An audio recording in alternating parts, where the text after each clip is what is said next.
MLA Rajasekhara Reddy కళాశాల భవనము పాక్షిక కూల్చివేత ఉద్రిక్తతల మధ్య మధ్యాహ్నం 3 గంటల వరకు కొనసాగింపు కక్ష సాధింపు అన్న బీఆర్ఎస్ శాసనసభ్యులు హైదరాబాద్ నగరంలోని దుండిగల్ చిన్నదామర చెరువులో మాజీ మంత్రి మల్లారెడ్డి అల్లుడు మల్కాజ్గిరి ఎమ్మెల్యే మర్రి రాజశేఖర రెడ్డికి చెందిన IAR institute of aeronautical engineering B+5 అంతస్తులతో నిర్మించిన శాశ్వత భవనాన్ని గురువారం అధికారులు పాక్షికంగా కూల్చివేశారు. మల్లారెడ్డి అయిన గత ప్రభుత్వంలో లేబర్ మినిస్టర్గా పనిచేసిన మల్లారెడ్డి, ఆ మల్లారెడ్డికి అల్లుడైన మర్రి రాజశేఖర్ రెడ్డి ఈ హైదరాబాద్లోని దుండిగల్ చిన్నదామర చెరువులో మాజీ మంత్రి మల్లారెడ్డి అల్లుడు మల్కాజ్గిరి ఎమ్మెల్యే మర్రి రాజశేఖర్ రెడ్డి అయిన AR institute aeronautical engineering B+ అంతస్తులతో నిర్మించిన శాశ్వత భవనాన్ని ప్రభుత్వము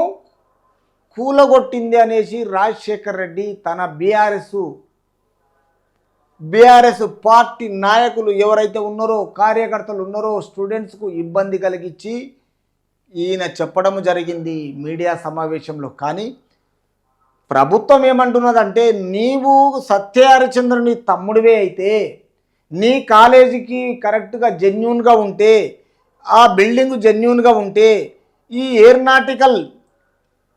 ఏరోనాటికల్ ఇంజనీరింగ్ కాలేజీ ప్రభుత్వము ఎందుకు పడగొట్టవలసి వస్తుంది అంటే, ఆ విషయంలో తెలంగాణ రాష్ట్ర ప్రజలు ఏమన్నారంటే, మీరు కబ్జా కోరులు, ఆ కబ్జాలో FTL ప్లేస్లో చెరువు ఉన్న గవర్నమెంట్ జీవో 100 మీటర్ల దూరంలో ఉండాలి బిల్డింగు.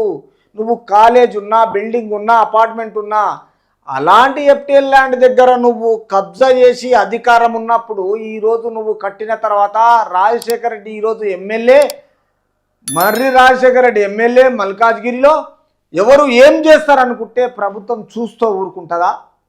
తన పని తను చేస్తుంది, మీ పని మీరు చేసిండ్రు. మీరు కబ్జా చేసిండ్రు మీ అధికార బలముతో, తిరిగి దాన్ని పడగొట్టింది. తప్పేముందది?